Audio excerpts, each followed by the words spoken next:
Welcome to my YouTube channel HR Educational Hub Honomer ছাত্ৰ ছাত্ৰী সকল আজি আমি আলোচনা কৰিম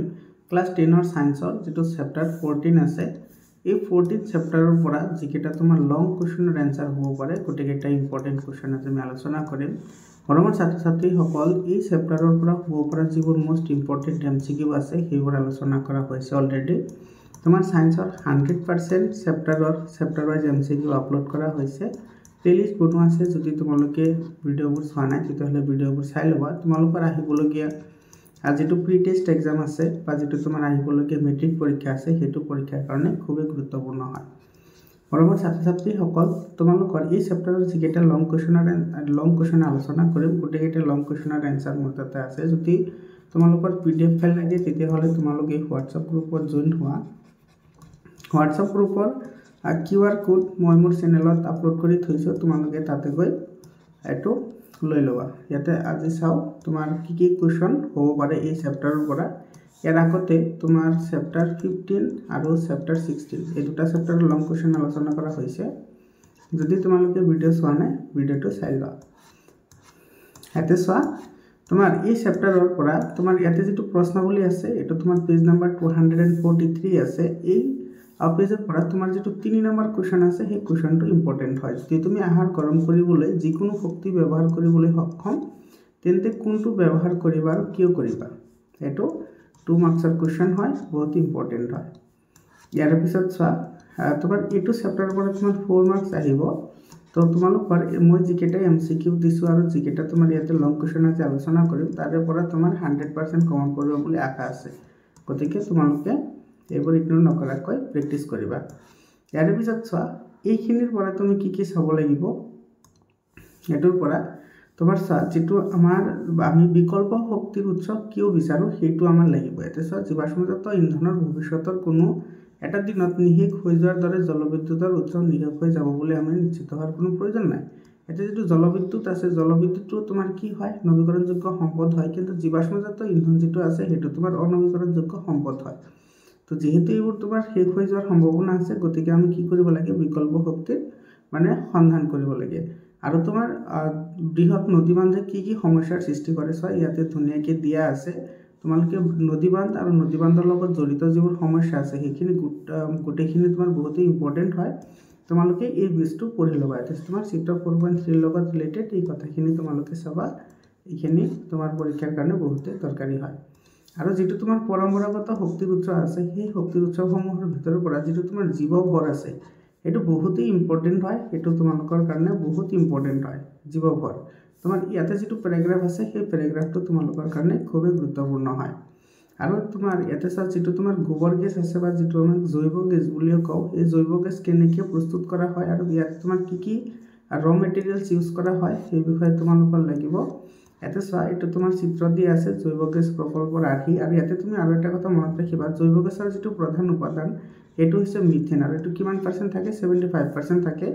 এইখিনি আমি যেটো এমসিকিউ আলোচনা কৰিছো এমসিকিউ তে এই কথাখিনি অলৰেডি আলোচনা কৰা হৈছে মই এমসিকিউ লিংকটো ভিডিওৰ ডেসক্ৰিপচনত দি দিম তোমালোকে এমসিকিউটো চাই লবা এইখিনি ইয়াৰ পিছত তোমাৰ চোৱা যেটো তোমাৰ বায়ু শক্তি আছে আমাৰ বায়ু কলৰ দ্বাৰা কি কৰা হয় এটো যেটো উইন্ডমিল আছে এই উইন্ডমিলৰ সহায়ত আমাৰ বায়ু শক্তি কি কৰা হয় উৎপন্ন কৰা হয় এই বায়ু শক্তিৰ সুবিধা আৰু অসুবিধাখিনি চাবা এটো তোমালোকৰ কাৰণে দৰকাৰী হয় ইয়াৰ পৰা কিন্তু তোমাৰ এছাৰশন আৰু ৰিজনিংৰ কোৱেশ্চন হয় এনেকুৱা টপিকৰ পৰা আৰু ইয়াতে তুমি এটা কথা মনত ৰাখা এটো স্যাৰ ডেনমাৰ্কক বতাহৰ দিক বুলি কোৱা হয় ডেনমাৰ্কক কাৰণ তোমাৰ ডেনমাৰ্কক তোমাৰ 25% তোমাৰ বিদ্যুৎ শক্তি কেৱল তোমাৰ বতাহৰ পৰাই উৎপন্ন কৰা হয় এইখিনি মনত ৰাখিবা এইবোৰ কথা মনত ৰাখিবলৈ তোমাৰ হিমান এটা ইয়াৰ দৰকাৰ নাই বহুত ইজি হয় এবোৰ আৰু তুমি ইয়াতে বায়ু শক্তিয়ে তোমাৰ বা বায়ু শক্তি যিবোৰ পাম আছে সেইবোৰে তোমাৰ কেতিয়া কাম কৰিব পাৰে যেতিয়া হিহঁতৰ বা তোমাৰ যেটো বতাহৰ গতিবেগ থাকে হেতু তোমাৰ 15 কিলোমিটাৰতকৈ বেছি হয় এটো তোমাৰ এমসিকিউ যেতিয়া আলোচনা কৰিছো তাতে এইবোৰ দিয়া আছে এটো এমসিকিউ ফৰ এটা কোৱেশ্চন হয় এটো মনত ৰাখিবা 15 কিলোমিটাৰতকৈ বেছি হ'ব লাগিব আৰু ইয়াতে চোৱা ইয়াৰে তোমাৰ এটো যেটো প্ৰশ্নাৱলী আছে এই প্ৰশ্নাৱলীৰ পৰা তোমাৰ যেটো 3 নম্বৰ কোৱেশ্চন আছে আৰু 2 নম্বৰ কোৱেশ্চন আছে এটো তোমাৰ বহুত কি হয় ইম্পৰ্টেন্ট হয় 3 আৰু 2 এই দুটা সবাটো আমি শক্তিৰ বিকল্প উৎস কিয় বিচাৰো এটো আৰু আমাৰ সুবিধাৰ বাবে বায়ু আৰু জলশক্তিৰ পৰম্পৰাগত ব্যৱহাৰৰ কি পৰিৱৰ্তন অনা হৈছে এই প্ৰশ্নটো যদি এইবোৰৰ PDF ফাইল লাগে তোমালোকে এতি WhatsApp গ্ৰুপত জয়েন হোৱা মই মোৰ পাৰ্সোনাল WhatsApp নম্বৰত দি দিম তোমালোকে তাতে গৈ জয়েন হ'ব পাৰিবা আৰু এইখিনিৰ পৰা ইয়াতে চোৱা যেটো তোমাৰ সৌৰ শক্তি আছে সেই সৌৰ শক্তিৰ পৰা তুমি এই কথাখিনি কিন্তু জানিব লাগিব সৌৰ ধ্ৰুৱক কি এটো সৌৰ ধ্ৰুৱক কাক বোলে এইখিনি তোমালোকে জানিব লাগিব বহুত ইম্পৰ্টেন্ট হয় আৰু তোমাৰ এই সৌৰ ধ্ৰুৱকৰ যেটো মান হেতু তোমাৰ কিমান হয় হেতু তোমাৰ জানিব লাগিব এটো বহুত ইম্পৰ্টেন্ট এটা টপিক হয় এইখিনি তোমালোকে চাবা ইয়াৰ পিছত এটো সাটো বহুত ইম্পৰ্টেন্ট হয় যেটো তোমাৰ সোলাৰ কুকাৰ আছে এই সোলাৰ কুকাৰৰ যেটো কাৰ্যনীতি এটো একে পৰিবেশত কৃষ্ণকায় পৃষ্ঠ এখনে শ্বেতকায় প্ৰতিফলনকাৰী পৃষ্ঠ এখনৰ তুলনাত বেছি তাপ শোষণ কৰে আৰু সৌৰ তোমাৰ সোলা আৰু সৌৰ জল হিটাৰে এই নীতিৰ ভিত্তিতে কি কৰে কাৰ্য কৰে অৰ্থাৎ এইখিনি হৈছে তোমাৰ এই যেটো আমাৰ সোলাৰ কুকাৰ আছে হেতু তোমাৰ মূল নীতি বা মূল কাৰ্যনীতি এইখিনি হয় এটো তোমাৰ 1 মাৰ্কৰ কোৱেশ্চনৰ কাৰণে বা তোমাৰ এই যেটো ফিগাৰ আছে তোমালোকে ফিগাৰটো মনত ৰাখিবা আৰু ইয়াতে তোমাৰ কোনটো দাপোন ইউজ কৰা হয় আৰু কিয় ইউজ কৰা হয় ঠিক আছে এইখিনি কথা বহুত ইম্পৰ্টেন্ট হয় যেটো তোমাৰ সোলাৰ কুকাৰ আছে সেই বিষয়ে তোমালোকৰ বহুত ধুনিয়াকৈ দিয়া আছে যদি তোমালোকৰ PDF ফাইল লাগে তোমালোকে গ্ৰুপত পাই যাবা গ্ৰুপত জয়েন হৈ লোৱা ইয়াৰ পিছত তোমাৰ এটো সব মহাসামুদ্ৰিক তাপীয় শক্তি যেটো আছে এই প্যাৰাগ্ৰাফটো তোমালোকে পঢ়িবা এতে তোমাৰ টেম্পাৰেচাৰৰ ডিফাৰেন্স কিমান হ'ব লাগে এটো তোমাৰ MCQ আলোচনা কৰা হৈছে অলৰেডি তোমালোকে MCQ খিনিও চাই লবা ইয়াৰ পিছত তোমাৰ এটো চোৱা নিউক্লিয়াৰ শক্তিৰ লগত জড়িত যিখিনি কথা আছে গোটেইখিনি কথা বহুত ইম্পৰ্টেন্ট হয় নিউক্লিয়াৰ বিযোজন কাক বোলে আৰু নিউক্লিয়াৰ বিযোজনত তোমাৰ কেনেকুৱা ধৰণৰ পৰমাণু ব্যৱহাৰ কৰা হয় এটো চোৱা ইউৰেনিয়াম প্লুটোনিয়াম বা থৰিয়াম এইকেইটা তোমাৰ কি কৰা হয় ইউজ কৰা হয় ইয়াৰে সুবিধা কি আৰু অসুবিধা কি সুবিধা আৰু অসুবিধা এটো বহুত ইম্পৰ্টেন্ট হয় আৰু ইয়াতে চোৱা যেটো আমাৰ আইনষ্টাইনৰ বিখ্যাত সূত্ৰ E=mc² এই সূত্ৰটো কোনে আগবঢ়াইছিল আৰু এটো তোমাৰ কোনটো ইয়াৰ লগত জড়িত এটো নিউক্লিয়াৰ বিযোজনৰ লগত জড়িত এটা সূত্ৰ হয় আৰু ইয়াতে চোৱা 1 ইলেক্ট্ৰন ভোল্ট EV মানে হৈছে ইলেক্ট্ৰন ভোল্ট EV মানে ইলেক্ট্ৰন ভোল্ট এটো 1 ইলেক্ট্ৰন ভোল্ট মানে কি হয় তোমালোকে বিদ্যুৎ চেপ্টাৰত পঢ়িছা এইখিনি এটো মনত ৰাখিবা ইয়াৰ পিছত চোৱা আমাৰ এইখিনি চোৱা নিউক্লিয়াৰ সংযোজন কি এটো নিউক্লিয়াৰ সংযোজন বিক্ৰিয়া তোমালোকৰ এই প্যাৰাগ্ৰাফটো গোটেইখিনি বহুত ইম্পৰ্টেন্ট হয় এই एग्जांपलটো তোমালোকৰ কাৰণে ইম্পৰ্টেন্ট হয় এইখিনি চাবা ইয়াৰ পিছত তোমাৰ চোৱা ইয়াতে যেটো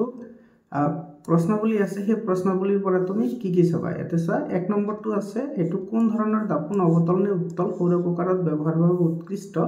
আৰু কিয় এই প্ৰশ্নটো ইম্পৰ্টেন্ট হয় আৰু তোমাৰ এটো 4 নম্বৰ কোৱেশ্চনটো চোৱা নিউক্লিয়াৰ শক্তিৰ সুবিধাসমূহ কি এই কোৱেশ্চনটো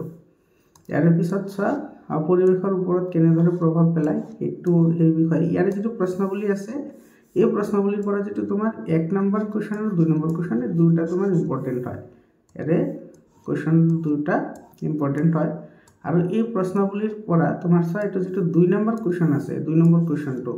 এটো কোৱেশ্চন বুলি ভাবি বিবেচনা কৰা শক্তিৰ দুটা উৎসৰ নাম উল্লেখ কৰা তোমাৰ পছন্দৰ কাৰণ দৰ্শোৱা এই কোৱেশ্চনটো